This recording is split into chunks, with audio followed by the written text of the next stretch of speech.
Welcome, gentlemen. Rafael here with Timeless Gents. How do we build muscle while we sleep? That's what we're going to get into today. Today is a follow-up of a video we did previously on how to build a strength and conditioning program for those 40, 50, 60 and above. And this is the video that I promised on the follow-up on how to recover from that strength training and conditioning program. So what you're going to learn today is specifically the sleep cycles, what happens in each sleep cycle, what hormones are being released to specifically help you with strength, conditioning, building muscle, and burning body fat. Then we're going to discuss the different health elements associated with poor sleep. Then talk about some things that you might be already doing that is hurting your sleep and hurting your ability to recover and gain some strength. Then finally, I'm going to give you some tips of how I overcame a 15-year battle with insomnia without prescription drugs. Okay, so let's get started. So we have 4 stages of sleep. The first sleep is NREM1, non-rapid eye movement sleep. At this stage, it lasts anywhere from 1 to 7 minutes, and this is when you first start falling asleep. You're easily woken up in this stage. That's stage 1. Then stage 2 is NREM2, and this is when your body is starting to drop temperature, body temperature. You're starting to relax your muscles, your respiration rates get a little bit lower, and in this stage, you last anywhere from 10 to 25 minutes. So then we get into stage 3, non-rapid eye movement 3, also known as slow wave sleep or deep sleep. In this stage of sleep, your body is really starting to relax. Your muscles are at a very light tone, near paralysis. Your respiration rate is very low. It's a little harder to wake you from the sleep. You last anywhere between 25 to 40 minutes in stage 3. And in this stage is when all the hormones are being released that we're going to discuss today, specifically helping you with muscle growth and also cutting body fat and helping you with strength, anxiety, modulation. Then your 4th stage of sleep is REM. We all know rapid eye movement. It's when your eyes are closed and your eyeballs are fluttering, and you see it in Hollywood all the time. And this is the stage that you're in your deepest form of your dreams, your most vivid dreams.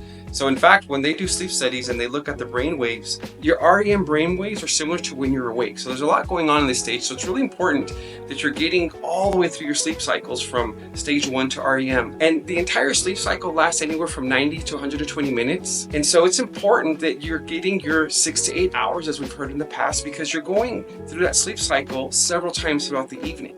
So if you're cutting your sleep short, then you're cutting, maybe you can go through 2 of these sleep cycles instead of all 4. And even more important than getting 6 to 8 hours of sleep is going to bed and waking up around the same time, give or take an hour. And that's called your circadian rhythm. So let's talk about the hormones that are being released when you're falling asleep, when you're maintaining your circadian rhythm. The first one we're going to discuss is luteinizing hormone, LH. This is a hormone that's a message sent to the testicles to release testosterone, crucial for building muscle and burning body fat. LH is released in the 3rd stage of sleep. However, if you're not falling asleep around the same times, your body doesn't know when to release LH, and that's going to impact your testosterone release. The second one we're going to discuss is leptin. Now, leptin is your appetite modulator. This hormone is slowly released when you first start falling asleep. It peaks between midnight and 8 a.m. So when you stay up late, the late night cravings is because leptin is not being released because you're not following your circadian rhythm, so that's where the late night cravings come in. The third hormone that we'll talk about is HGH, human growth hormone. This one is vital for muscle building, so much so that our athletes, our Hollywood actors will seek this out exogenously to get injected for HGH. Now, here's what happens with HGH. If you eat late at night, specifically sugar, your insulin levels will spike, and that inhibits the release of HGH. And HGH is released in your 3rd wave of sleep. So if you disrupt your sleep pattern, your body doesn't know when to release your HGH, and it is negatively impacting your muscle growth and gains. And the last one we'll talk about is cortisol, the buzzword all over social media. Now, cortisol isn't all bad. It's good. However, if you don't regulate it properly, your body doesn't know when to release it because it specifically works off your circadian rhythm. So your cortisol levels, when you first fall asleep, start slowly being released, very slowly in the stage 1 of your sleep. Then 2 to 3 hours into your sleep, it releases slightly more, and then it peaks about 8 or 9 in the morning. However, if you drink caffeine late in the day, if you drink alcohol late at night, if you throw off your circadian rhythm, your body doesn't know when to release the cortisol. So you'll find that you'll feel stressed throughout the day, and you'll feel stressed when you're trying to fall asleep. And that's your body telling you that it does not know when to release the cortisol. Cortisol is good. That's what helps us with our flight or fight response. But when you don't regulate it properly, you feel the constant anxiety throughout your day and when you're trying to fall asleep. So now we have a little bit more of understanding of what's happening in the sleep cycle. What are the medical ailments, the illnesses that are associated with poor sleep? There's heart disease, diabetes, high blood pressure, stroke, obesity, kidney disease, kidney failure, headaches, headache clusters, migraines, dementia, cancers, breast cancer, colon cancer, prostate cancer, depression, anxiety, and psychosis. Now, when I was putting this list together in the research, it seems extreme. But when I think about my day-to-day life in physical therapy and I have a patient that tells me consistently that they're not sleeping well, when I look at their medical diagnosis, they have the majority of what I just listed. And it dawns on me that if we can get our unhealthy population to just understand that a lot of their insomnia that they're dealing with, that I was dealing with, is because of the habits that you're creating. What time you're going to sleep, what time you're waking up, when are you eating, when are you ingesting caffeine, when are you drinking alcohol. All of these affect your circadian rhythm, and that's what causes you to have this poor sleep hygiene, which in turn causes all the medical ailments I just listed. So what are the things that you might be doing now that are causing you to impact your sleep and your gains in the gym? One, going to bed at random times, drinking alcohol later in the evening, drinking caffeine late in the afternoon, keeping the TV on before you try and fall asleep, being on your phone, being on your computer. The blue light of those devices tricks your circadian rhythm to thinking that it's daytime, so it's not releasing the melatonin to bring you down so that you can fall asleep. These are the habits that we probably have all been doing throughout our life, wondering why we can't fall asleep. Or sometimes we think, oh, the TV makes me sleepy. No, it might doze you off, but it's not allowing you to fall into your true circadian rhythm so that you can get to all of the levels of your sleep cycles. So what are the hacks you can do to improve your sleep cycle? And let me tell you, gentlemen, this isn't something that I'm perfect at. I'm consistent, but I'm not perfect at it. When I first met my wife, now that's somebody that I will tell you, she is a professional sleeper. She takes her sleep very seriously. We've been together almost 8 years, and when I first met her, she already had her circadian rhythm down to a T. Me, I was a different story. She was in bed by 9 o'clock, ready for sleep. For me, 9 o'clock is what time Friends started. That's when the reruns came on between 9 and 11 on Nick at Night. So my night started at 9, and I watched till from 9 to 11, and she'd come into the room like, didn't you just watch this yesterday? Yeah, but it's still funny. I had the episodes memorized, but that was my sleep cycle. And then at 11 o'clock, when she's deep into her sleep, I'm leaving to the grocery store, or I'm leaving to the corner store to buy a bag of Doritos and a Snickers. And if I'm really hungry, then I'm going to get a burger down the street. So I didn't fall asleep till about midnight and wouldn't wake up till 8 or 9 in the morning. And this is how it just kept happening. So I thought, because I went to sleep at midnight, waking up at 8, sometimes I went to sleep at 1, sometimes I was really tired and went to sleep at 10. I was all over the place. And when it finally hit was one day at work. I had to go to the bathroom, and I'm standing up, I'm using the restroom, and I realized I'm not urinating in the toilet. I'm urinating in the wastebasket. I was so exhausted, I didn't even know where I was peeing anymore. And that's when I realized I need to get my you-know-what together if I'm going to really take my health seriously. So these are the hacks that we started implementing. Now, I will tell you a lot of what I'm going to talk to you about is trial and error. But what we did do is we paid close attention to Dr. Andrew Huberman. I urge you guys to take a look at his channel and some of the tips, because they were life-changing for us. So when you're developing your hacks, we need to start with your morning routine, because what you do during your day, by and large, affects how you're going to sleep. So in the morning, when you wake up, do not use an alarm clock. Something loud alarming you, waking you up, is going to set off your cortisol levels. I use a sleep tracker that has a vibration for the alarm, and it slowly just vibrates and increases vibration as I'm waking up. So you want to start with that. Do not hit the snooze button.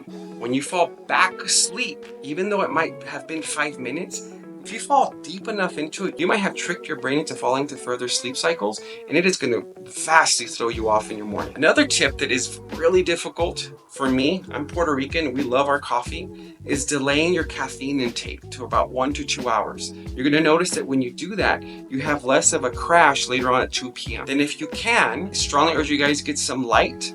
Now, we wake up at 4 and 5, so we don't have natural light, so we turn on the lights to get some light into our eyes. But the best thing you can do is to get natural light, and that'll start your mood process for your morning. And then within 30 minutes to 45 minutes of waking up, you need to do some kind of activity. You need to be moving, walking, jogging, and if you can, work out. And that's one of the reasons we work out so early in the morning. Then about midday, we cut off any caffeine intake past 2 to 3 p.m. We eat dinner 2 hours before bedtime. We really, and I say we really try to avoid a late night snack.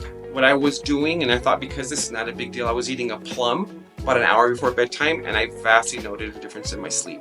So any kind of sugar before bedtime increases your insulin, which again blocks your HGH. So everything we're doing, these sleep hacks, is not just to improve your sleep, is so that you can get the benefits of all those hormones that are helping you maximize your gains. And this is another tough one for a lot of people. Avoid alcohol late at night. And I know that we have our weekend functions, and so my wife and I don't drink at all anymore. Everyone has their decisions down the road. I'll explain to you why mine was that. We don't drink any alcohol. But when we did, when we would go out, we would have one drink and we would make it as early in the evening as possible so that it did not affect our sleep. When I started developing these sleep habits, and when I saw the benefit that it was helping with my physique and with how I felt and how alert I was during the day, I took my sleep very seriously. So when we were having drinks for dinner or for functions, it were very early in the evening, and we made sure to cut them off 2 or 3 hours before we were going to go to bed. Try it, and I think you'll notice a huge difference in your sleep. Now, in the evening, now you're developing your sleep hygiene for the evening. You're setting up your room. So this is what you do. An hour before bedtime, you're going to shut off the TV, you're going to shut off the computer, you're going to get off your phone. What we did is we stretched for 15 to 30 minutes. Then we read for 15 to 30 minutes. We have blackout curtains. We have a sound machine. And I'm going to have all these things linked in the show notes so that you guys can, if you're interested, you guys can go and buy these products and see if it'll help you as much as it helped us. The sound machine, you can do it to whatever setting that you feel comfortable with. We have it set on a constant wind noise. Now, this was a gift from my wife to me. When she first gave this to me, I looked at it like, what the hell is this? In my head, and I think I even said it out loud, it was one of the first arguments we had. It's like, this is the worst gift I've ever gotten. But I will tell you now, 8 years later, that is the best gift she ever gave me. I cannot sleep without that sound machine. Wherever I go, that sound machine goes with me. And so now, my wife too cannot sleep without that sound machine. So you're trying to find all the little tricks and hacks to help you have a better sleep. So another thing that we did is that she ordered these cooling sheets. Now, we have our mind and finances set on the 8 sleep mattress that we're building up for, but for now we have cooling sheets that I'll also link in the bio. And I will tell you guys, it feels like you're on this cooling cloud, because in order for you to fall asleep, you need to bring your body temperature down.